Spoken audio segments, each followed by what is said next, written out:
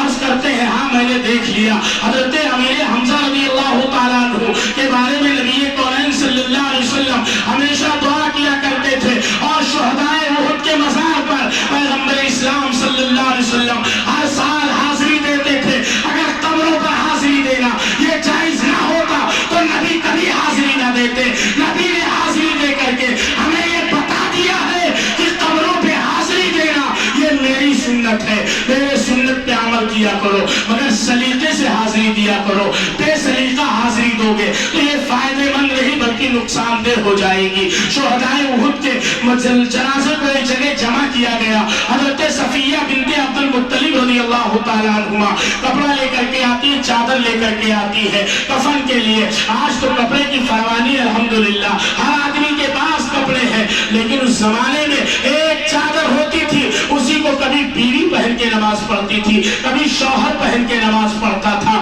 لیکن ان کا عقیدہ اتنا مضبوط تھا اور یقین اتنا پختہ تھا کہ 700 صحابہ نہتے ہو کر کے احد کے میدان میں 3000 کفار سے جا کے ٹکرا جاتے ہیں, اور اس کے بدلے میں اللہ انہیں فتح عطا فرماتا ہے, اللہ انہیں کامیابی عطا فرماتا ہے. یہ ان کا یقین تھا, یہ ان کا ایمان تھا, خدا و رسول پر ان کا یقین ایک دم مکمل تھا. عزیزان ملت اسلامیہ, حضرت صفیہ بنت عبد المطلب جو چادر لے کر کے آئی تھی, ایک چادر حضرت امیر حمزہ کو دے دی جاتی ہے اور دوسری چادر حضرت مصعب بن عمیر رضی اللہ تعالیٰ عنہ کو دے دی جاتی ہے. اور عالم یہ ہے کہ اگر سر چھپایا جاتا ہے تو پیر کھل جاتا ہے, پیر چھپایا جاتا ہے تو سر کھل جاتا ہے. نبی پاک صلی اللہ علیہ وسلم نے بھیگی پلکوں کے چھاؤں میں اپنے چچا حضرت امیر حمزہ اور دیگر شہدائے احد کو زمین کے نیچے دفن کرتے ہیں. اللہ کے حبیب علیہ